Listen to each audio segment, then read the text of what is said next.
Shepard has this awesome list of things to talk about. I want him to lead with the challenge because he wanted to accuse me of being a social contractor or something like that. Yes. So Yes. why don't you kick that off?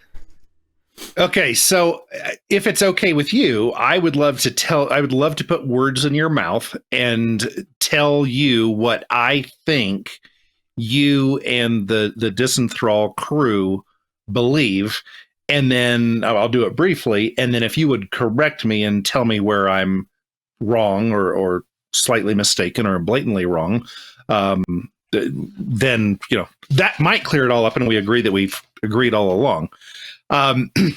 So as I understand it, and I don't know if it's right calling it the Disenthrall theory or the Disenthrall thought or worldview, but the world, everything in the world exists in a state of nature. And this includes bales of hay and rocks and trees and people and violins and everything else. Everything is in just its natural state, the state of nature. And then humans, who are so far the only group, the only entity so far that's been capable of this, kind of got together and said, hey, in a state of nature, we all can kill each other, steal each other, just like the birds will try to steal some bread from the poor person that's having a picnic. And we don't want to steal from each other. We don't want to kill each other. Isn't there some way that we can get along better? And so those humans, hoping to elevate themselves out of this state of nature, can form a contract, a kind of a social contract. And this social contract is, hey, I won't initiate violence against you. You don't initiate violence against me. And anything else goes. Now, there's some things we might like or dislike, but that's all aesthetic.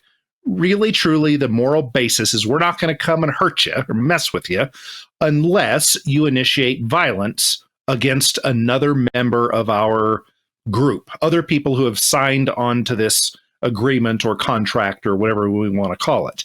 And so anybody who wants to sign onto that is now a part of this social contract. And you can get taken off of the contract, or you can violate the contract, and therefore it no longer holds you to anything, or other people aren't held to treat you a certain way if you violate the terms of the contract. So if I sign the contract and say I'm not going to initiate violence, and then I go and kill somebody without, if I'm the one that's initiating the violence and I kill somebody, then I am said, nope, you're no longer part of this agreement. You're now back in the state of nature. And so that's my basic understanding, and I don't see how that cannot be a social contract, a voluntary one that people choose to enter into, and the rules and how to get kicked out. But isn't that a contract between people, social? The only quibble I have is with the term social in the social contract. So the social contract, as it's normally talked about and discussed and enforced on people, is involuntary. Like, you don't have to, there's nothing for you to read. There's nothing for you to approve. No one ever asked you if you consent to it. It's just, these are the rules because that is where you live and you live in a society. And that's a social contract. What I proffer, what I suggest that people look at ethics and rights like, is sort of like an actual contract where, we agree on how we're going to interact. And as long as we continue to reciprocate those agreements, then we're able to live peacefully. Less of a social contract and more of an actual contract that you're not required to consent to. You're welcome, Shepard, to, try and punch me and take my stuff. Well, you're not welcome to, but I mean, like, I'm not going to refer you to some social contract to say that you can't do that. I'll just realize that you've decided to not reciprocate rights with me anymore, in which case, you're dragging us both down into the mud where we're going to have to fight over things. So I guess that would be the only quibble I have with that, is that social contract, as it's normally used, implies approving or consenting tacitly to government control. Like, when they say social contract, or just yeah. Well, like, you're just assumed to have entered this contract. Well, no, I mean, they'll say that you have consented by living here, for example. If you don't like it, move. If you don't like it, leave. If you continue to live here, then you tacitly consent to being governed by the government, which is, it's almost like synonymous with the social contract. Like, there's I think most people, when you talk about the social contract, would talk about the laws of the society in the place where you live, right? Do you disagree with that? Or, I mean, it kind of... I think maybe it's a word thing. Maybe it's just a linguistics thing. Is I'm being, I think, very literal in social, having to do with society, things social, how humans in a community get along with each other, and then them making a contract with each other. So according to that definition, I think it fits absolutely.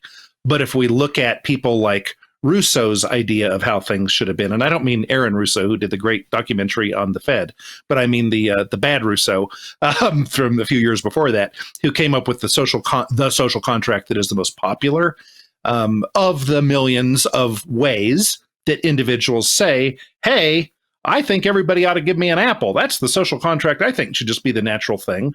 So there are hundreds or thousands or millions or billions of social contract theories out there. And I guess my argument is, I think, and you probably agree with, well, do you agree that your understanding of the issue is not something that you say it's the one and only holy truth? It is simply the best that you've been able to come up with, which I happen to agree with. I don't see anything that's better. You're still looking for ways to improve it, make it better. And it's a voluntary thing. And it's just kind of a club. Hey, y'all want to join this club? This looks like a really simple way for us to get along with each other and make all of our lives better. The only thing I disagree with in the text you sent me, and I don't know if you said this, so I'll read part of your text just so that I can rebut only the point that I disagree with, is your concept of how one elevates above state of nature is a social contract and preference. And while it is subjectively way better than other subjective social contracts, it remains just that, a social contract. I think, and for the record, for anybody following along, we're going to call this moral philosophy that I've been working on for years now anti-subjectivism. Like we're just going to call it that. That's the name. Now we have something, now we have a noun that we can use to discuss this stuff. And thanks to a lot of work from Christian, who's in the chat right now as Liberty After Dark, he partnered with me, is a better way of saying it, to create the Anti-Subjectivist Manifesto. I guess we can talk more about that maybe after we get done with this conversation, but I guess what I'm saying is, you said, and while it's subjectively way better than other subjective social contracts, I'm saying that I think we can accurately say that anti-subjectivism is objectively better than other subjective social contracts and other moral theories, because it objectively includes less subjectivity in its equation. Now that everyone's confused about what the hell we're talking about now, I guess what I'm saying is, so most moral philosophies and most social contracts have a lot of arbitrariness, a lot of subjectivity in them, a lot of feels-based decisions, a lot of feels-based variables in the equations that they use. And what I suggest has, as by definition, like that is our goal, stated goal in the manifesto, which we'll release soon for you guys, is that we include as few, or as bare minimum subjective arbitrary things in it as possible. So I think that makes it objectively better, but it is still a subjective preference as to which social contract you choose, a social contract or moral philosophy. It's still a subjective preference as to which rubric of rules you choose to live under, I guess is the best way to clarify that. Did that add or confuse the topic, Shepard? I think that, and maybe it's because of my bias, I am very biased to like things that are objective. And so to me, that makes good sense and I love it. To somebody who is more of a unicorn-loving feels person, then perhaps the objectiveness is not a positive value, it's a negative value. But to me, I like things that are objective. And so to me, I would agree that what I've heard so far, not having read the manifesto, but everything I've heard so far, I have not seen better. And I've tried to argue with you each time that I find some part that even if it's just a word game, like I think this is it social or is it a people contract or is it a human contract or a society contract, whatever that is, I think at the heart of it, we're on the same. We're seeing things the same. So I would agree with what you've said. I don't think I have a problem. And I think my big problem was if you were saying, no, this is we found the big thing. This is the one only truth. Oh, and yeah. this is the contract that all humans need to enter into. And I don't think you've ever indicated that, but I just wanted to kind of clarify that you're just saying, hey, this is Club 123 ABC. Who wants to join? We think this is the best club ever. And to that, I say, that's awesome. Amen. I want to be in that club. Until we can find morality woven into the fabric of the universe, I think that's where we're stuck. We're stuck trying to apply our reason and our faculties to come up with the best, most consistent, least arbitrary system of human interaction possible. And I think as voluntarists, and dare I say anti-subjectivists, I think we found it finally. So I sent you the manifesto. I sent you an early access copy of the manifesto. Yes. So and I won't pretend to have read it yet. I just opened it and haven't read it yet. No, it's fine. It's 10 pages. So it's not like we've put together a 300-page book to try and explain a moral philosophy. Yeah. It is so simple, as we've discussed on this channel for months, that it's 10 pages to explain it. Now it'll take a lot more to kind of go into the applied sciences of it, so to speak. But yeah, I'll probably read it into the book club episode on Disenthrall here in this next week and just make the announcement. And then I will have Christian on and we'll probably have a show about it in a week or so, maybe next weekend.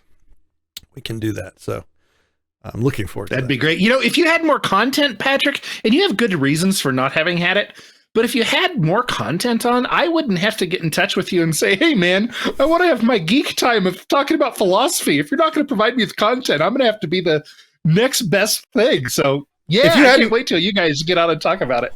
If you hadn't done it, then we would not be having a show right now. It's just been so crazy. I appreciate your effort in helping build this out today. So